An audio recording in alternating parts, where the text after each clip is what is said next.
नमस्कार दोस्तों, awesome garden में मैं राकेश शर्मा आपका फिर से स्वागत करता हूं। दोस्तों, आज हम बात करेंगे क्रिसैंथेमम फ्लावर प्लांट के ऊपर। ये जो प्लांट है ये आपको 12 महीने फ्लावर दे सकता है। दोस्तों, इसके कोई ये नहीं है कि ये विंटर में भी फ्लावरिंग करता है, ये गर्मियों में भी फ्लावरिंग करता है। तो दोस्तों, आप इसको अपने गार्डन में ऐड कर सकते हैं, क्योंकि ये ऐसे पौधे आपको अपने गार्डन में लगाने चाहिए। विंटर में तो चलो विंटर के फ्लावर के पौधे लग ही जाते हैं, बट कुछ पौधे ऐसे भी होते हैं जो गर्मियों में फ्लावरिंग करते हैं। तो आप ऐसे पौधे लगा लें अपने गार्डन में जो कि सर्दियों में फ्लावरिंग करें और गर्मियों में फ्लावरिंग करें। उसका आपको जो है वो डबल फायदा होने वाला है, क्योंकि आपको जो फ्लावर सर्दियों में देखने को मिलेंगे वो आपको गर्मियों में भी देखने को मिलेंगे। इसका जो नाम है इंडिया में और पाकिस्तान में, इसको गुले दाऊदी के नाम से जाना जाता है, गुल दाऊदी। और जो इसका इंग्लिश नेम है वो क्रिसैंथेमम है। तो ये जो क्रिसैंथेमम फ्लावर है ये बहुत ही प्यारा, और इसकी स्पीसीज बहुत सारी हैं दोस्तों। ये अलग अलग कलर्स में अवेलेबल होता है। जैसे ये देखिए कितना प्यारा कलर है इसका, इस फ्लावर का, और ये येलो और रेडिश कलर में है। ये देखिए दोस्तों कितना अच्छा कलर है, वो कितने खूबसूरत इस पे फ्लावर आए हुए हैं। इस पे फ्लावरिंग भी बहुत हो रखी है। तो दोस्तों, ये मेरे को ज़्यादा महंगा नहीं मिला, ये मेरे को 30 रुपये का एक पौधा मिला है। और दोस्तों, ये वाला जो है ये 20 रुपये का मिला है, ये छोटा है। बट ये जो बड़े वाले पौधे हैं ये मेरे को 30-30 रुपये के मिले हैं। तो दोस्तों, ये ज़्यादा महंगे भी नहीं आते। आप इसको नर्सरी पे अभी जाओगे तो आपको ये हर नर्सरी के पे इजीली अवेलेबल हो जाएगा। आपको जाकर ये बोलना है कि गुलदाउदी का पौधा चाहिए, वो आपको नर्सरी वाला दिखा देगा ये पौधा। अब दोस्तों, बात करते हैं इसकी केयर की। ये प्लांट जो है वो गर्मी और सर्दी दोनों में सरवाइव करता है, और ये पूरा साल फ्लावरिंग भी करता है। तो दोस्तों, इसकी बात करते हैं सनलाइट की, कि इसको जो लाइट और लोकेशन की बात करते हैं। सर्दियों में इसको कम से कम 5-6 घंटे तक डायरेक्ट सनलाइट में रखें। ऐसी जगह, अगर आपने इसको गमले में लगाया है तो आप इसको ऐसी जगह रख दे गमले को जहां पे 5 से 6 घंटे तक डायरेक्ट सनलाइट मिलती रहे इस पौधे को, क्योंकि इसको सूरज की रोशनी बहुत अच्छी लगती है। और दोस्तों, अगर आपने इसको ग्राउंड में पोट किया है तो आप उसको ग्राउंड में ऐसी जगह पर लगाएं जहां पर सूरज की डायरेक्ट रोशनी आती हो। अगर आप इसको गमले में पोट करते हैं तो इसके जो फ्लावर के साइज हैं वो छोटे ही रहेंगे, बट अगर आप इसको ग्राउंड में पोट करते हैं तो इसके जो फ्लावर के साइज भी बढ़ेंगे, इसकी ग्रोथ भी बढ़ेगी। तो आप इसको, अगर आपके पास ग्राउंड है तो इसको ग्राउंड में लगा लें। और दोस्तों, अभी जैसे गर्मियां आएंगी तो गर्मियों में इसको शेडेड एरिया में रखना है, जहां पर सूरज की डायरेक्ट रोशनी ना, जो सूरज की डायरेक्ट रेज होती हैं किरणें, वो इस प्लांट पर ना पड़े। थोड़ी बहुत देर के लिए पड़ सकती हैं, बट पूरा दिन ना पड़े, 5-6 घंटे ना पड़े। अगर ज्यादा देर तक इस पर सूरज की रोशनी पड़ेगी तो दोस्तों ये पौधा जो है वो बर्न हो जाएगा। इसकी जो ये बड़ लगे हुए हैं ये वाले, ये इसके जो बड़ हैं ये भी जल जाएंगे, और इसके जो लीव्स हैं वो भी जल जाएंगे। तो दोस्तों, इसको आपको गर्मी से सिर्फ इतनी प्रोटेक्शन रखनी है कि इसको शेडेड एरिया में रखना है। जैसे जो आती है ग्रीन कलर की नेट आती है, ग्रीन नेट, आप गर्मियों में इसके ऊपर वो लगा सकते हैं। तो ये अपनी ग्रोथ अच्छे से करता रहेगा, क्योंकि इसको थोड़ी सी कूलनेस की भी जरूरत होती है, पूरी हीट ही नहीं, इसको कूलनेस भी चाहिए दोस्तों। और दोस्तों, बात करते हैं इसकी मिट्टी की। तो इसकी जो मिट्टी है वो वेल ड्रेन होनी चाहिए। इसको सॉफ्ट मिट्टी बहुत पसंद होती है, तो आप मिट्टी को सॉफ्ट बना लें। उसमें आप 40% मिट्टी में आप 50% रेत मिक्स कर दें। दोस्तों, याद रखिएगा 40% मिट्टी लेनी है गार्डन की नॉर्मल सॉइल, और उसके अंदर 50% रेत मिक्स करना है, और 10% उसमें कंपोस्ट या गोबर की खाद मिलानी है। तो दोस्तों, हमारी मिट्टी जो है वो इस पौधे के लिए तैयार हो गई है, क्योंकि इसको सॉफ्ट मिट्टी चाहिए। सॉफ्ट मिट्टी में ये बहुत ज्यादा ग्रोथ करता है।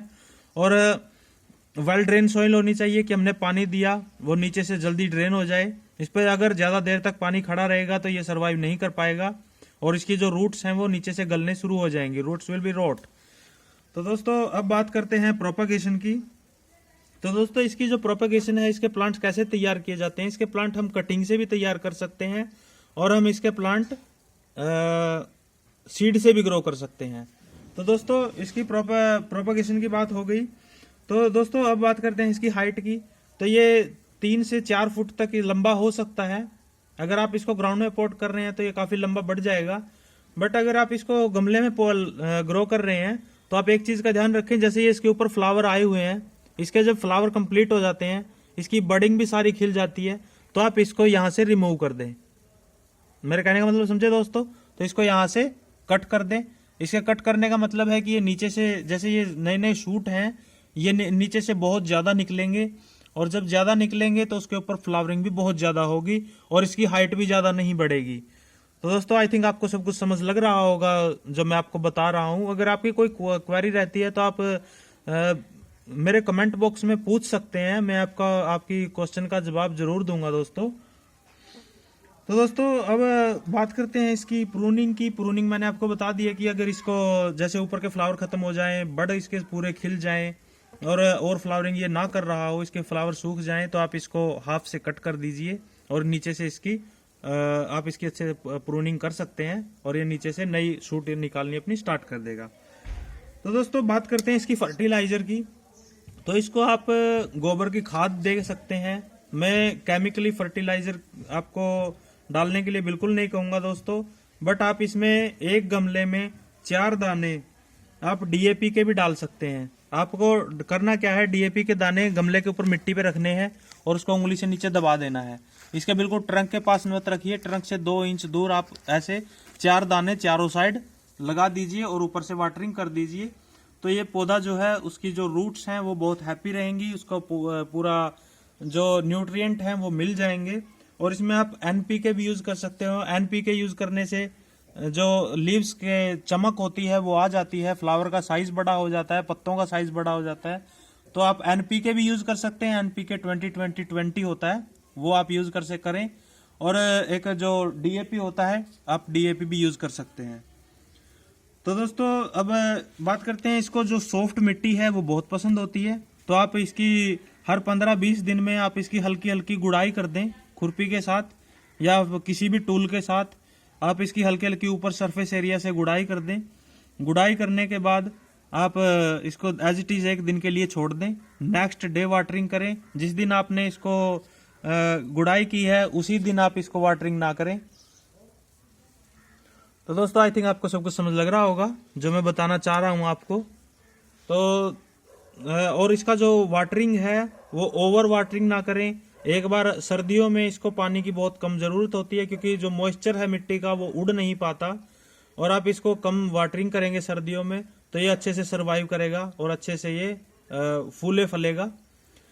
तो दोस्तों वाटरिंग इसकी कब करनी है, जैसे इसका ऊपर का सरफेस एरिया ड्राई हो जाता है, बिल्कुल आपको ये लगे कि ऊपर का सरफेस एरिया ड्राई हो गया है, तब आप इसकी गुड़ाई कर दें हल्की हल्की और नेक्स्ट डे इसमें वाटरिंग कर दें। तो दोस्तों आई थिंक आपको समझ लग गया होगा। और दोस्तों बात करते हैं, अगर आप इसको इंडोर रखना चाहते हैं, आपके जैसे कोई गेस्ट आया, आप इसको इंडोर भी रख सकते हैं, कोई दिक्कत नहीं है।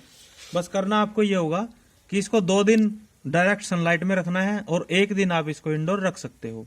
जिस दिन आपके घर पे कोई मेहमान वगैरह आता है तो आप इसके जो छोटे छोटे गमले हैं उनको उठाकर आप नीचे ले आइए अपने घर में और आप उसको अंदर इंडोर प्लेस कर दीजिए, क्योंकि इसके फ्लावर बहुत खूबसूरत होते हैं दोस्तों।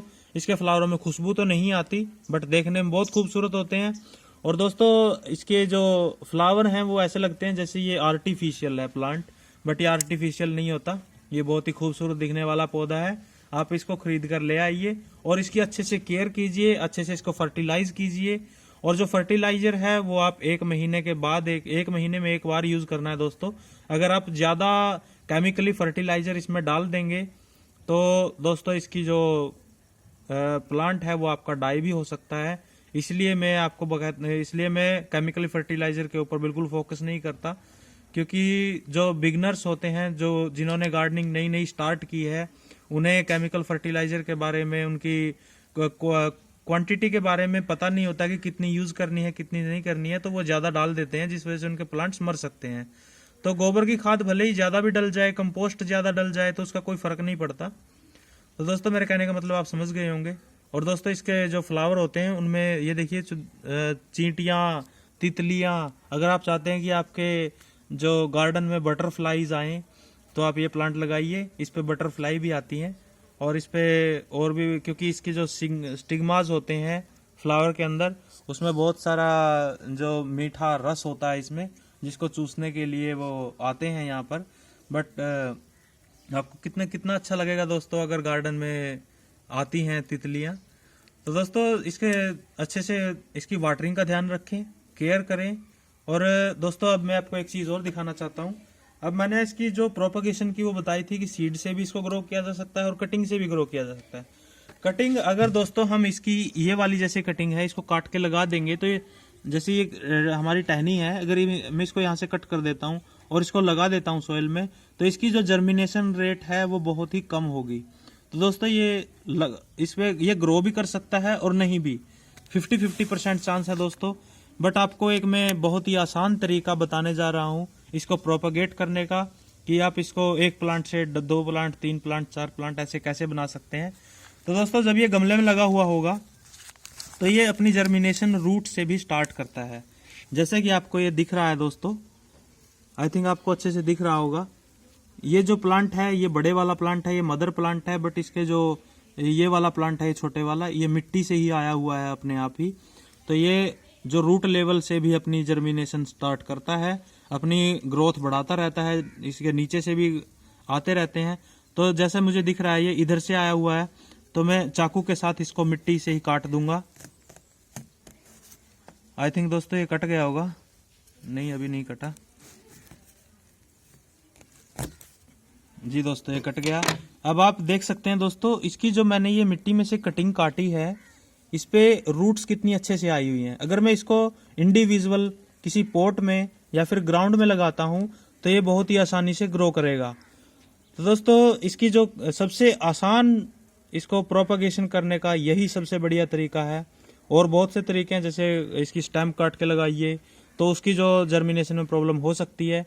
जो इसके सीड से ग्रो कीजिए, सीड से भी बिगनर्स जो हैं, जिन्होंने गार्डनिंग स्टार्ट किया, बट जिनको एक्सपीरियंस है वो ग्रो कर लेते हैं, बट जो स्टार्टिंग कर रहे हैं वो ग्रो नहीं कर पाएंगे, उनके लिए ये सबसे बेस्ट तरीका है। अगर आप नर्सरी में भी गए हैं तो ऐसे छोटे छोटे पौधे आप लेके आ सकते हैं, नो इश्यू। ये बहुत ही खूबसूरत दिखने वाला पौधा है दोस्तों, आप इसको अपने गार्डन में ऐड कर लीजिएगा। अगर आपको मेरी वीडियो अच्छी लगी है, इन्फॉर्मेशनल लगी है, तो मेरी वीडियो को लाइक करें और शेयर करें। और दोस्तों मेरे चैनल को सब्सक्राइब करना ना भूलें, क्योंकि मैं बहुत ही ऐसी ही इन्फॉर्मेशनल वीडियो आपके लिए लेकर आता रहता हूँ।